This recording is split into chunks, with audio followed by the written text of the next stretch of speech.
Ankas Bapak Suyanto.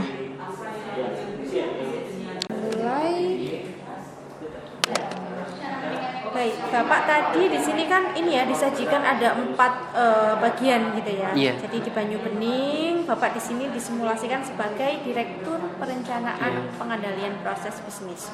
Di sana banyak ya Pak yang kompleks sekali permasalahannya. Iya. Oke. Nah, bagian yang pertama ini Bapak diminta untuk menentukan gitu ya 3 Iya. permasalahan utama yang menurut Bapak adalah prioritas.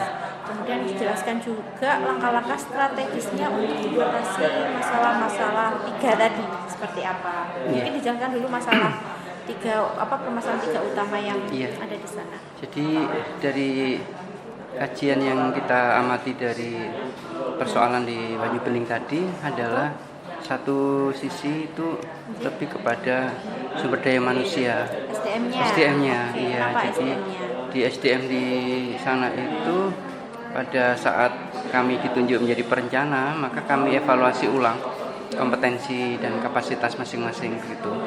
Karena memang SDM ini kan menjadi pusat dari tujuan visi misi, jadi kita harus selesaikan dulu agar orang-orang di situ expert, karena ada beberapa sarjana S2 yang ditempatkan di administrasi yang sebenarnya bisa dikelola oleh tim yang lain yang mungkin stratanya mungkin D3 atau orang-orang administrasi begitu.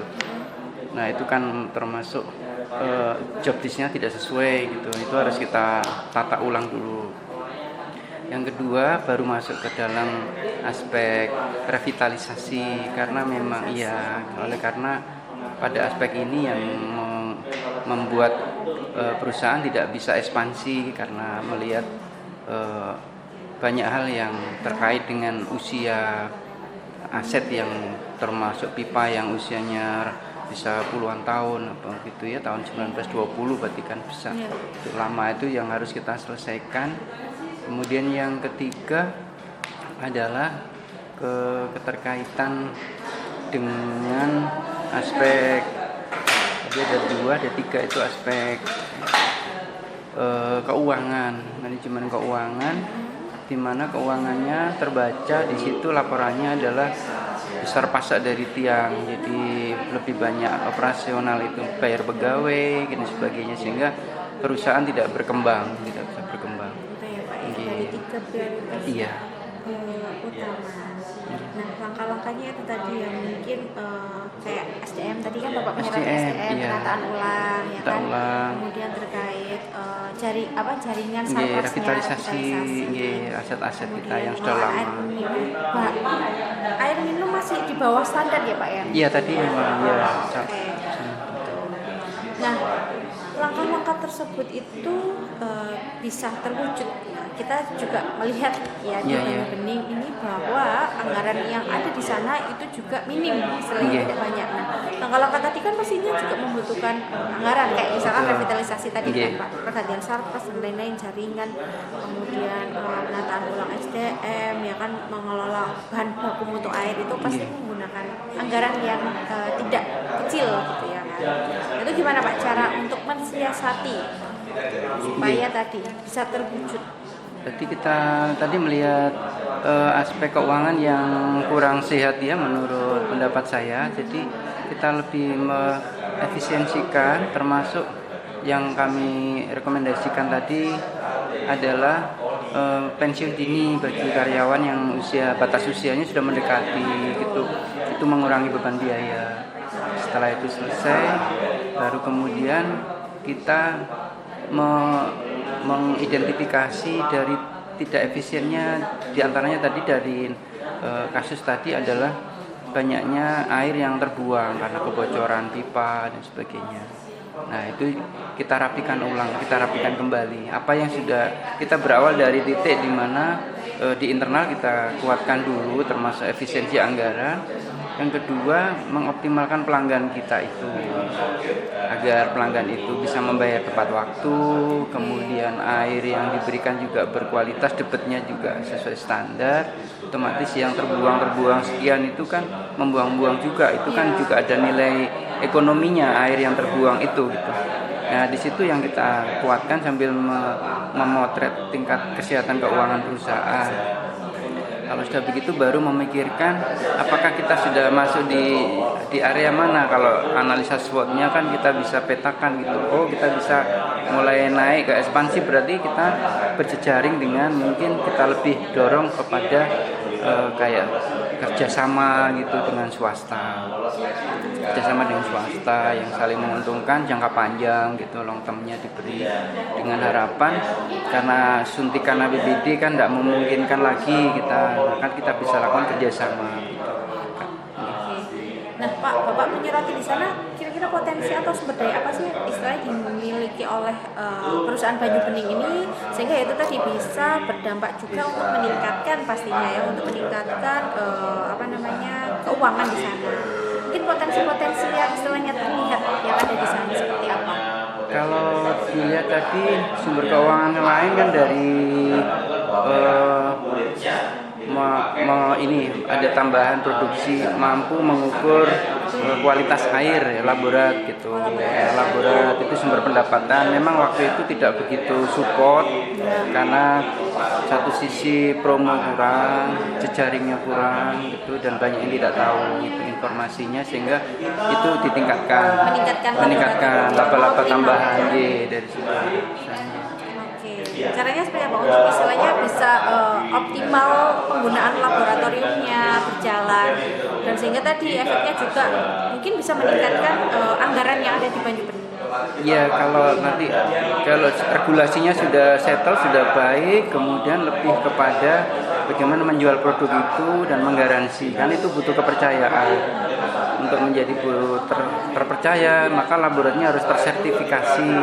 Nah baru kemudian dijual keluar gitu, artinya di bombingan, di brandingkan dan sebagainya gitu. Oke.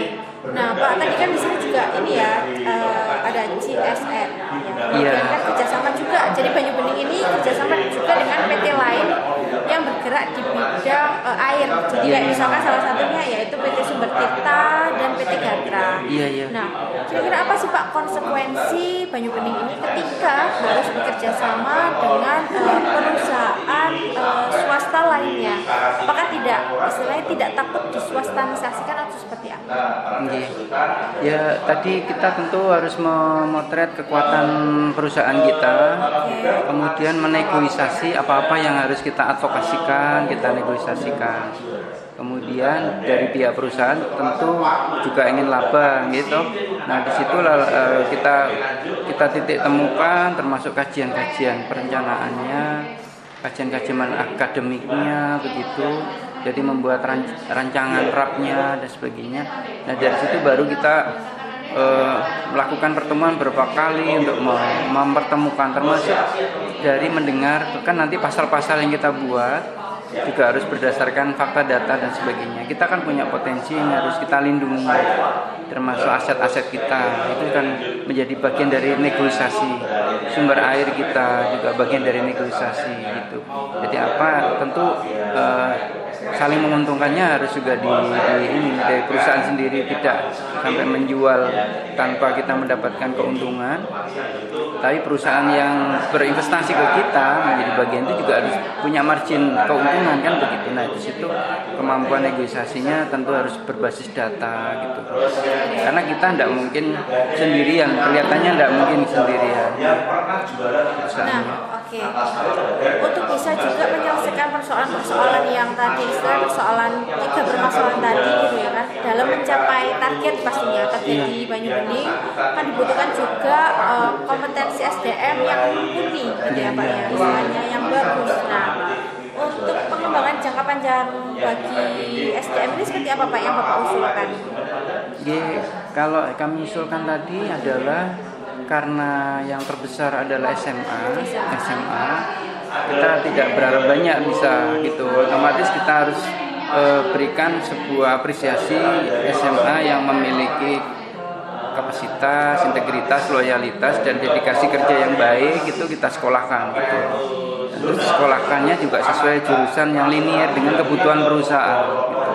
Sehingga nanti harapannya mengungkit ya daya dongkrak kinerja perusahaan dengan kapasitas itu, karena dia disekolahkan otomatis kan harus kembali loyalitasnya ke perusahaan. Berarti terkait pendidikan ya Pak? Iya, pendidikan. Oke, selain pendidikan apa Pak usulan untuk mengembangkan jangka panjang juga bagi SDM? Ya tentu pelatihan-pelatihan teknis, kemudian pelatihan-pelatihan digitalnya, karena perusahaan juga harus adaptasi dengan hal-hal baru, terutama yang terkait dengan tadi investasi di bidang digital, pembayaran berbasis aplikasi, sehingga semuanya bisa terbaca real time. Karena beberapa kasus memang respon time layanannya kan tidak terbaca dengan baik. Oke. Nah, tadi Bapak mengusulkan adanya pelatihan teknis, Iya, kemudian yang kedua disekolahkan. Nah, kita juga kembali lagi ini ya, anggaran. Nah, Iya, itu iya. juga membutuhkan anggaran. Gimana Pak? Dan di pusat itu juga menginstruksikan bahwa pegawai masing-masing karyawan maksudnya, masing-masing karyawan dituntut untuk memiliki sertifikasi. Iya, Itu iya. juga balik lagi anggarannya di Banyu Bening sangatlah minim. Seperti apa Pak? Ya, langkah yang kita tawarkan adalah satu, selektif memang. Jadi tidak semua disekolahkan, memang harus yang betul-betul memiliki etos kerja, target kerja yang tercapai, terukur baik gitu. Itu yang harus disekolahkan. Karena itu investasi sumber daya memang panjang, sumber daya manusia. Nah, otomatis dengan tadi mengefisiensikan pegawai yang tidak produktif, itu anggarannya kita alihkan, kita geser kepada hal-hal yang terkait dengan peningkatan sumber daya seperti itu. Bisa. Baik.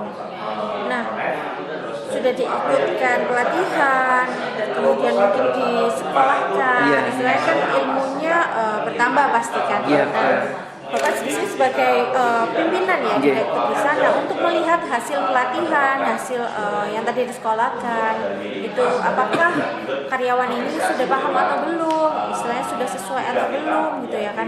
Dan nantinya pun pasti juga hasil dari pelatihan dan sekolah itu tadi kan pastinya diterapkan ya Iya, pada kesehariannya, pekerjaan keseharian mereka. Iya. Nah itu gimana Pak, cara untuk istilahnya apa ya, melihat kesesuaian terkait pelatihan pendidikannya tadi seperti apa?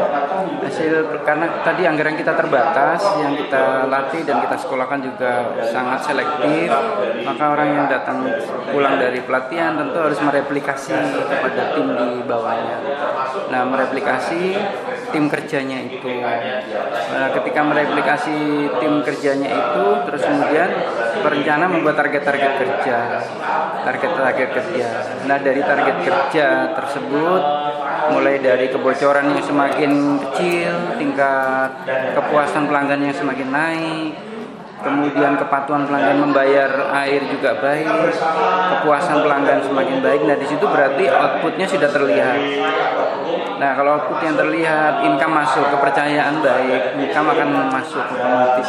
Nah, baru kita mengembangkan jaringan-jaringan baru, pelanggan-pelanggan baru, dan sebagainya. Otomatis memang ini kerja jangka menengah ya, bisa jadi terlihat tuh ya baru 5 tahun mungkin dari sistem itu, karena ketika kita tidak menghasilkan jaringan baru, otomatis pendapatan juga nggak naik. Maka semakin banyak pelanggan pelanggan pun melihat respon kita, melihat kepuasan, rating kita, kepuasannya itu di apa. Kalau ratingnya baik, otomatis kepercayaan publik naik, otomatis orang-orang yang pelanggan-pelanggan baru akan bergabung dengan kita. Oke, maksudnya tadi direplikasi mungkin ini ya Pak ya, kayak mungkin dari pelatihan itu tadi ini Bapak meminta istilahnya yang bersangkutan menerapkan langsung Iya. gitu ya. Jadi kan bisa ngecek, oh misalkan karyawan A ini ternyata sudah dikasih pelatihan, sudah disekolahkan, tapi kok istilahnya masih stuck aja, peningkatan kompetensinya, kemampuannya kok masih tetap aja nggak meningkat kayak gitu ya Pak ya. Iya. Baik, kita lanjut ke bagian 2 ya Bapak ya. Iya. Nah, tadi di sini itu kan juga ada tuntutan target. Ya, jadi awalnya Bapak memiliki target 33,9%. Iya. Tapi kan dinaikkan menjadi 57%. Iya. Nah, otomatis kan dengan naik yang menurut saya cukup signifikan ya, 33 ke 57. Itu pastikan ini ya Bapak memanfaatkan memperhatikan sekitar, misalkan penguasaan jaringan, ya kan, menggunakan ukuran sumber daya, anggarannya pun juga nggak dikit, istilahnya juga menambah pasti. Tapi dilihat lagi kembali anggaran minim, gitu ya, anggarannya sedikit. Kemudian mungkin juga memanfaatkan SDM fasilitas atau sarpras lainnya. Nah, mungkin strateginya seperti apa untuk bisa mencapai target tadi 57% untuk strategi pengembangan bisnis, dan mungkin pihak-pihak yang dilibatkan untuk pengembangan bisnis siapa saja? Jadi setelah kita melihat, menganalisis, mengaudit hasil keuangan tadi, peta keuangan kita, kemudian kita melihat juga tren pelanggan yang dari triwulan 1, triwulan 2, termasuk juga grafik trennya pendapatan begitu, maka bisa kita pasang target berikutnya gitu, kita naikkan lagi. Jadi memang bertahap. Jadi ketika melihat trennya, oh ini kita mampu menjangkau sekian gitu, maka tim kita juga pasang target gitu.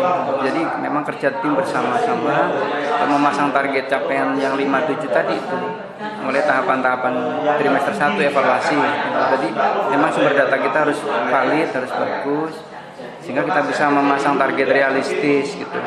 Jadi target realistis tadi dari efisiensi yang kita sudah lakukan, dari investasi berupa sumber daya yang sekarang berubah menjadi digital, pembayaran, keluhan, tidak ada yang enggak karena sudah mudah, terus keluhan bisa direspon, pasang baru juga mudah, tinggal klik, kunjungi, verifikasi, dan seterusnya, otomatis akan mengakselerasi perusahaan kita. Jadi kayak membuat pemetaan ini ya terkait keuangan yang ada di perusahaan juga itu ya. Untuk bisa mengembangkan bisnisnya. Iya. Oke, langkah-langkahnya ini menawarkan kepada pihak swasta untuk bekerja sama, didahului dengan studi kelayakan, melibatkan akademisi untuk memberikan masukan terkait pula dengan rencana bisnis anggaran potensi di 10-30 tahun ke depan. Ini apa maksudnya, Pak?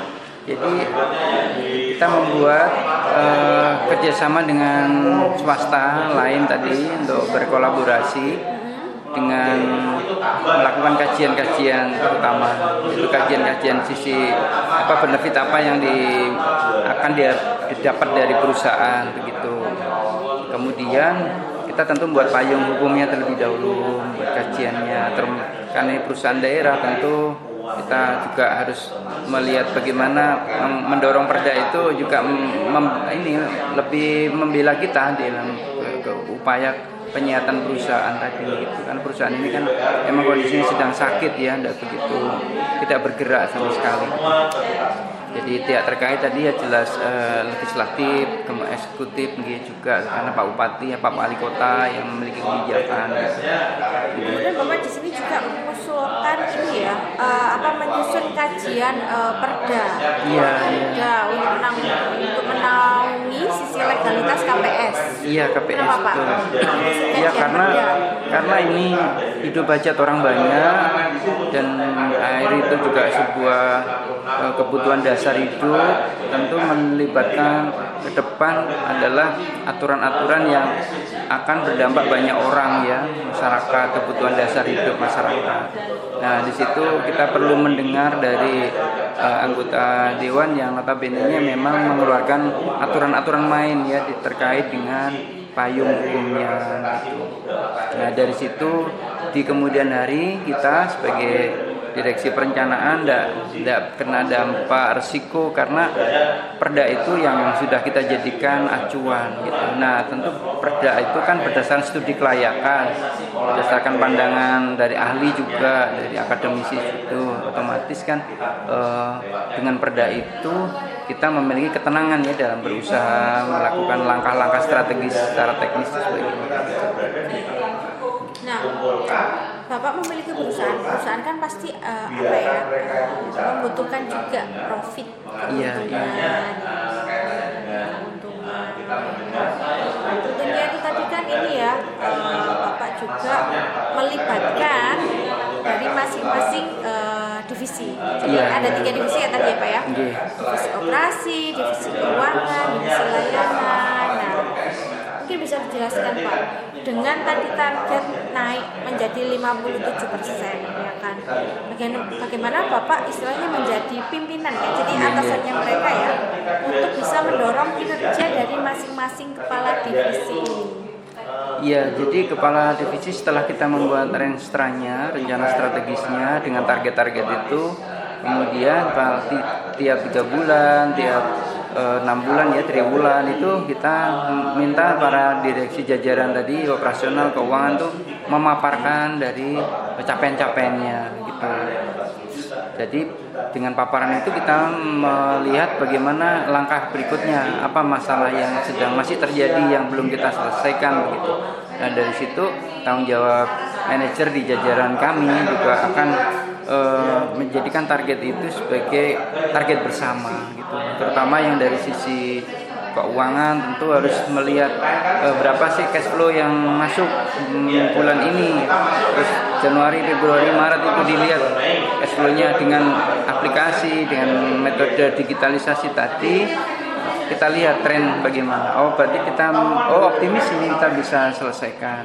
Dari sisi divisi operasional bagaimana rencana jangka panjang, jangka menengahnya. Jangka panjang kan mengganti pipa tadi yang sudah menyebabkan defisit air karena tidak sampai, karena tersumbat, berkarat, dan itu kan jangka panjang. Mereka kita pasang budget sekian untuk mengganti dalam sekian. Tolong direksi ini manajer menghitung berapa tahun kita selesaikan, sepanjang sekian kilo ini berapa tahun kamu selesaikan, jadi gitu.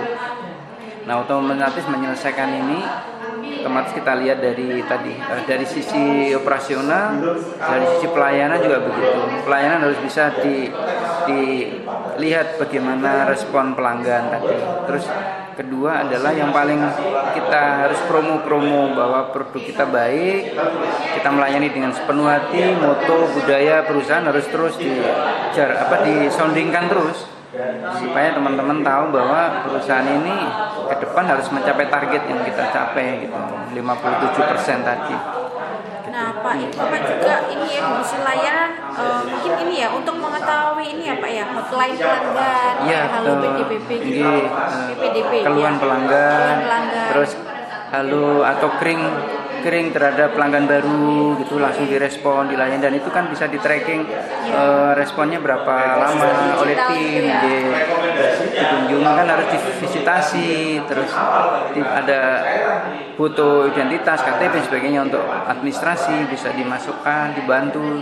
Jadi kita memperbanyak pelanggan baru ini karena pelanggan lama mungkin sudah loyal gitu. Tapi jangan sampai pelanggan lama juga menurun ya, kita jaga tadi respon layanan kita, termasuk kita jaga pula teman-teman harus mampu memanage supaya kebocoran air tidak terus setinggi itu. Nah Pak, untuk divisi keuangan di sini Bapak melakukan penawaran pensiun dini. Iya. Dengan memberikan pesangon untuk pegawai di atas usia 50 tahun. Itu ya mungkin untuk apa istilahnya meminimalisir pengeluaran beban jangka panjangnya. Kan juga ada tuntutan tadi dari perusahaan, kemudian Bapak juga memberikan kepada ketiga divisi ini menyampaikan bahwa ketika diberikan target maka kan pasti masing-masing divisi akan memunculkan inovasi. Ya pasti kan ya kita kembali lagi diberikan tuntutan sebesar 57%, otomatis kan tidak hanya stuck ya Pak ya pekerjaannya. Pasti kan Bapak meminta juga pada tiga divisi ini untuk ayo berinovasi. Nah untuk mendorong inovasi dari masing-masing kepala divisi ini bagaimana Pak langkah-langkahnya? Kalau kita kompetisikan mereka harus, karena sudah manajer kan tahu persoalan teknis juga, persoalan data juga, otomatis kita harus belanja masalah tadi dari beberapa manajer yang mungkin tadi kita dapatkan, terus kita buat diskusi bersama, terus di mana akar masalah yang harus kita selesaikan, di situlah inovasi kita keluarkan. Termasuk yang kita rekomendasikan tadi kan adalah tadi pembayaran yang belum real time, pembayaran yang nunggak, pembayaran yang sulit harus ke loket, itu harus diubah ke pembayaran yang tadi digital pay-nya, bisa menggunakan beberapa platform, kerjasama dengan beberapa platform-platform keuangan, dengan bank-bank yang sudah ada, begitu kita kerjasamakan, sehingga menu layanan kita ada di situ, tinggal klik pesan, bayar, klik pesan. Tadi ya mungkin Iya, efisien. Jangan mempersulit pelanggan. Iya. Memudahkan apa ya, alur pelayanan dengan sistem digitalisasi. Oke. Baik. Nah Pak, ini misal, kalau targetnya tercapai kan ya berarti bagus gitu ya, sesuai dengan langkah-langkahnya Pak. Jikalau targetnya tidak tercapai, gimana Pak? Jika target tidak tercapai, tetap pada perencanaan ulang, mengevaluasi apa kegagalan penyebabnya gitu. Di situlah yang kita, di situ yang kita zoom, kita selesaikan gitu. Karena memang kita harus punya target dari triwulan tadi sampai kemudian tahun pertama, kuartal 1, tahun kedua begitu. Kan target kita 5 tahun harus selesai, bisnis harus sehat. Evaluasi, evaluasi. Oke, mungkin setelahnya apa diapakan? Hanya sampai motif aja, saya kira sudah cukup. Ya, kita tindak lanjuti. Akar masalah itu kita potret, kemudian kita cari lagi apa yang menjadi penyebab. Apa yang menjadi penyebabnya, jadi kepalanya apa, duri ikannya itu kita kembangkan lagi, dan begitu memang siklusnya begitu. Karena dan kita buat target 5 tahun itu masih realistis ya. Nah, Bapak di sini juga mengusulkan adanya membuat zero kebocoran air, mungkin wilayahnya gitu ya. Betul, kebocoran itu karena pipa kita udah banyak yang tua. Berarti kita membuang air yang bahan baku mutu kita itu terbuang sia-sia. Itu kan ada nilai ekonominya. Tiap liter air itu kan ada nilai ekonominya. Itu kan bisa kita hitung berapa tingkat air yang kita keluarkan, kan harus ada benefit masuk dari pembayaran pelanggan kita. Nah, kebocoran itu harus ada operasi, artinya mencegah kebocoran itu, jangan sampai kebocoran itu berlama-lama, berminggu-minggu, uang kita hilang, karena itu air itu kan uang juga gitu. Bagi perusahaan kan air itu uang, otomatis itu harus kita nolkan, jangan sampai ada air yang bocor, karena air yang bocor berarti ada uang yang bocor kan. Oke, istilahnya apa ya? Ya, membuang itu membuang air, kan kita ini perusahaan air, kalau airnya harus ada laporan, segera respon, berapa respon time yang diperlukan, harus ditutup dan sebagainya sampai kebocoran itu, sambil merevitalisasi pipa-pipa kita yang udah tua tadi. Baik, kita lanjut ke bagian 3 ya Bapak. Nah, bagian 3 ini Bapak diminta untuk menjelaskan persoalan isu krusial terkait layanan terhadap stakeholder dan dampak sosial. Ya mungkin tadi Bapak sudah menjelaskan sedikit gitu ya. Jadi di sini mungkin menyoroti ya Bapak, kayak ada pelanggan sosial, pelanggan premium, tapi sama-sama membayar, tapi ya itu istilahnya memberikan pelayanan itu tidak adil. Jadi di sini pelanggan yang sosial, istilahnya pelanggan yang berpenghasilan rendah itu ternyata membayarnya itu lebih besar, menyoroti ya Pak ya, informasi itu membayar lebih besar daripada masyarakat yang berpenghasilan tinggi, yaitu pelanggan premium gitu ya. Kan istilahnya juga sama-sama membayar, tapi kok kualitasnya juga dibedakan gitu ya.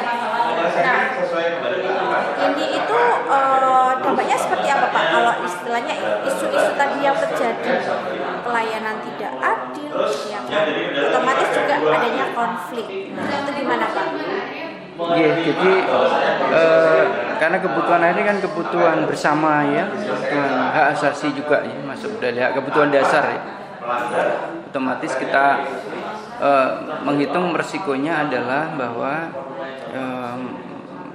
kita harus berlaku adil gitu ya. Berlaku adil itu artinya pelanggan kita yang berkemampuan ekonomi menengah ke atas itu, dari data statistik yang kita miliki, kita kan harus memberikan layanan lebih memang, karena itu pelanggan-pelanggan yang privilege kita berikan gitu ya. Ya, tetapi pada pelanggan yang skalanya adalah miskin, keluarga yang tidak mampu, tentu mereka kan harus mendapatkan subsidinya kan gitu. Nah, kita dorong subsidi itu dalam bentuk apa yang kami rekomendasikan adalah istilahnya gendong indit itu. Gendong indit Apa itu. Gendong indit itu berarti otomatis beban biayanya keluarga yang miskin tadi kita turunkan. Tetapi rewardnya kita berikan kepada yang tadi privilege ya, ekonomi yang iya begitu. Dengan plusnya tentu karena mereka membayarkan bebannya lebih, tentu ini juga memerlukan kajian ya. Kajian dari sisi forum kita diskusikan dan sebagainya. Apakah akan sama dengan mereka bersedekah air, orang kaya bersedekah kepada orang miskin gitu. Iya. Nah, tadi kan juga ada ini ya Pak ya, apa namanya, forum pelanggan. Iya, kita buat forum pelanggan itu tujuannya kan kita belanja menggali mendengar dari beberapa pelanggan kita. Kalau dia puas apapun dia akan bayar kan gitu. Sehingga pelanggan harus didengar dari forum itu apa sih sebenarnya ekspektasi mereka sejauh apa, mampu kita seberapa kita dekatkan gitu. Jadi untuk mengoptimalkan forum pelanggan ini tadi dengan cara itu tadi yang mungkin apa menindaklanjuti kan kalau dibacaan ini forum pelanggan ini kayaknya masih apa ya istilahnya perannya itu belum begitu kuat ya kan istilahnya masih terabaikan. Padahal forum pelanggan ini juga penting terkait layanan hak konsumen, dia yang merasakan kualitas air kita, bagaimana layanan kita kan mereka. Nah, kita otomatis harus bisa mendengar itu untuk pengkayaan sebagai langkah perbaikan berikutnya gitu. Tanpa kehadiran pelanggan kan nggak bisa kita berkembang gitu. Terus pihak yang dilibatkan terkait peningkatan kualitas pelayanan itu Bapak melibatkan DPR ya Pak ya? Iya, DPR tadi terkait dengan aturan-aturan ini peraturan tentang legal formal kegiatan kita, produksi kita, termasuk tarif kita gitu kan. Tarif itu harus ditinjau, tidak mungkin kita dengan kondisi keuangan beban biaya operasional terus dengan tarif yang sama terus setiap bertahun-tahun kan tidak mungkin. Kita kan harus juga mengkaji tarif-tarif baru menyesuaikan dengan beban perusahaan gitu.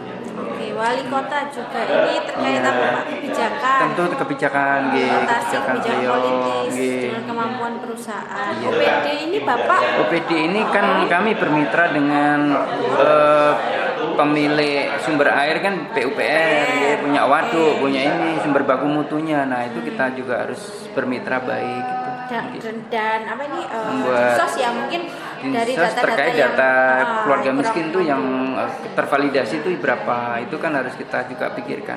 Karena itu dampak politis bagi pemimpin daerah kan juga harus kita perhatikan. Kemudian ini forum masyarakat ya, aspirasinya itu Basnas. Basnas ini mungkin kita tawarkan terkait dengan bagaimana tadi yang menggendong keluarga miskin ya, bagaimana sedekah air itu ada di Basnas itu. Jadi keluarga miskin mendapatkan akses Basnas yang masuk itu untuk meringankan beban biaya mereka gitu. Terhadap biaya beban air yang dikonsumsi kan dia juga harus. Kalau gratis nol kan tidak mungkin karena biaya operasionalnya. Nah Pak, tadi kan juga ini ya masyarakat sekitar perumahan elit itu istilahnya kan sudah menunggu pemasangan air gitu ya, tapi tidak dipasang-pasang karena lebih diutamakan yaitu maksud saya perumahan yang sosial ekonomi di bawah, tapi yang diutamakan yaitu tadi perumahan elit, sedangkan yang bayar lebih tinggi kan ini ya pelanggan sosial yang saya menengah ke bawah. Nah ini kan pastinya nantinya akan ada semacam konflik pastinya dengan tadi itu tidak keadilan layanan. Nah, mungkin untuk mengatasi konflik-konflik solusinya seperti apa yang terjadi di sana? Ya kalau ada aspek resiko-resiko kan kita mitigasi supaya tidak terjadi kan, kita cegah begitu. Otomatis kan kita regulasi kita seperti apa, kan perusahaan ini berjalan karena regulasi gitu. Berarti kan aspek sosialisasi harus terus intens. dialog-dialognya harus kita dorong terus supaya masyarakat tahu bahwa ada aturan mainnya. Perusahaan kan juga ingin berkonflik dengan aparat penegak hukum karena keluar dari aturan main perda yang kita miliki gitu. Keputusan wali kota yang sudah ada tentang tarif dan sebagainya kan sudah ada aturan. Itu yang kita harus sosialisasikan agar masyarakat tahu bahwa kita punya perda, punya keputusan wali kota dan sebagainya. Dan itu memang tugas kita menjalankan itu memang gitu. Jadi konfliknya tidak dengan perusahaan kami. Berarti kan lo perlu ada kajian-kajian ulang kalau ada akan harus dengar pendapat dengan DPR. Kalau memang mau mengubah peraturannya kan gitu. Oke, juga ini ya Bapak memanfaatkan kembali lagi teknologi gitu kan. Misalnya by data. Oh, ini pelanggan kita yang nunggak. Oh ya. Terus Bapak di sini juga mengusulkan reward untuk pelanggan yang memberikan kewajibannya tepat waktu dengan kemudian di hari khusus pelanggan. Maksudnya apa ini Pak? Jadi dengan kita ingin menumbuhkan kepercayaan pelanggan kita. Nah, pelanggan yang kita sudah ambil datanya itu kita berikan hadiah-hadiah di hari pelanggan nasional misalkan gitu. Sehingga orang akan berlomba-lomba untuk bayar tepat waktu gitu. Memancing pelanggan lain yang tadi agak nunggak 2 bulan, 3 bulan kan perusahaan harus bergerak terus. Kalau nunggak lama kan otomatis kita berikan. Ya rewardnya yang dari pelanggan ya untuk pelanggan gitu. Ya kita belum memikirkan ya rewardnya masih hanya untuk meminimalisir supaya tidak adanya pembayaran yang terlambat lama ya sehingga pelanggan merasa diapresiasi ketika dia mendapatkan rewardnya apakah dalam bentuk ya itu pun ada aturannya, tentu kita buat regulasinya apakah peraturan direksi atau apa terkait mungkin pembebasan 1 bulan atau gitu diskon kayak listrik gitu ya diskon gitu. 50% ya. Kan lumayan nambah yang lain. Baik, di bagian 4 ya Pak ya, di bagian terakhir. Oke, tadi kan juga istilahnya adanya pelanggaran. Pelanggarannya banyak banget. Pelanggaran. Jadi ya itu tadi. Oke, Bapak sudah membuat SOP. Misalkan pemasangan itu 3 hari itu sudah selesai.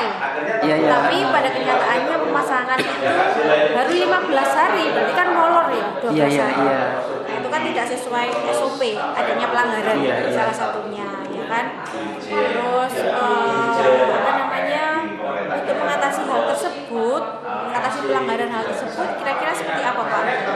Ya tadi dengan berbasis teknologi informatika aplikasi kita bisa tracking, kita bisa ikuti di mana letak keterlambatan itu kan sampai dari hulu sampai ujung sampai ke tingkat pelanggan direspon kan bisa dibaca di situ. Berarti kan kalau itu ternyata human error karena perilaku manusia berarti manusia yang dilakukan pembinaan gitu.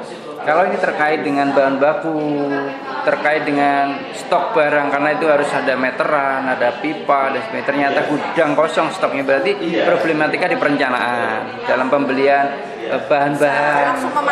Kalau saya masang apa Pak? Meterannya kosong, nggak ada di gudang kan nggak bisa. Nah di situ. Kemudian Bapak mengusulkan audit internal. Kalau dari keuangan buat laporan hasil audit SPK. Nah kemudian Pak tadi adanya audit, terus membuat aturan-aturan pemasangan SOP gitu ya kan, untuk bisa meningkatkan komitmen seluruh jajaran, semua jajaran yang ada di Banyuwangi gitu ya, supaya tidak terjadi adanya pelanggaran lagi. Caranya untuk memahamkan ataupun mungkin langkah untuk mengantisipasi supaya karyawan yang ada di PDBB ini itu bisa taat aturan semuanya tanpa terkecuali ya kan, menaati SOP yang berlaku. Gimana caranya Pak sebagai direktur? Tentu kita memerlukan keteladanan ya dari jajaran kita di top manager sampai bawahan ya.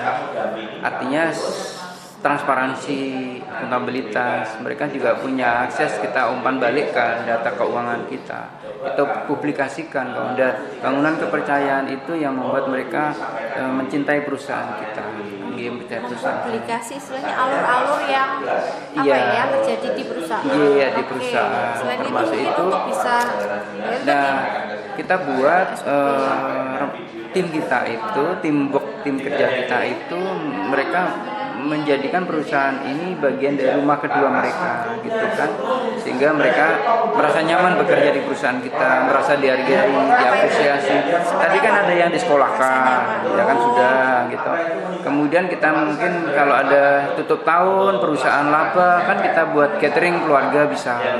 Kita sisihkan anggaran untuk memotivasi tim kita dengan capacity building, dengan tour, dengan apa, atau studi kelayak kemana perusahaan yang paling di atas kita, yang lebih sehat dan sebagainya bisa. Pak, kalau misalkan SOP sudah terbuat, Iya. aturan-aturan istilah sudah dipublikasikan ya tadi. Iya. Misal kalau misalkan ada adanya pelanggaran lagi, apa Pak yang akan dilakukan? Ya, bagi direksi ya kita bertanya kepada manajer apa yang sudah dikerjakan, apa yang sudah dilakukan untuk teamwork yang terjadi. Ternyata, nah, memang kita lebih pendekatannya kepada humanis ya, artinya kita cari apa menjadi penyebab tim kita tidak taat pada SOP itu. Kita gali dulu, kita dengarkan dulu apa, sambil kita buat komitmen ulang kan. Sebab kalau komitmen ulang itu ternyata tidak dipatuhi, tentu ada konsekuensinya tentu tidak menjadi bagian dari tim, ya keluar dari tim kita gitu. Oke, mungkin Iya. apa? Kira-kira konsekuensinya itu seperti apa? Konsekuensinya terburuk ya keluar dari tim, artinya teguran 1, teguran 2 sampai pada tingkat sesuai SOP tadi. Ternyata dia tidak loyal pada perusahaan gitu. Oke, mungkin ada yang ingin ditambahkan lagi Pak Cipto? Saya kira cukup. Ya? Iya, saya kira cukup. Iya, ngatur nuwun Bapak. Sama-sama. Nggih. Jadi kurang 2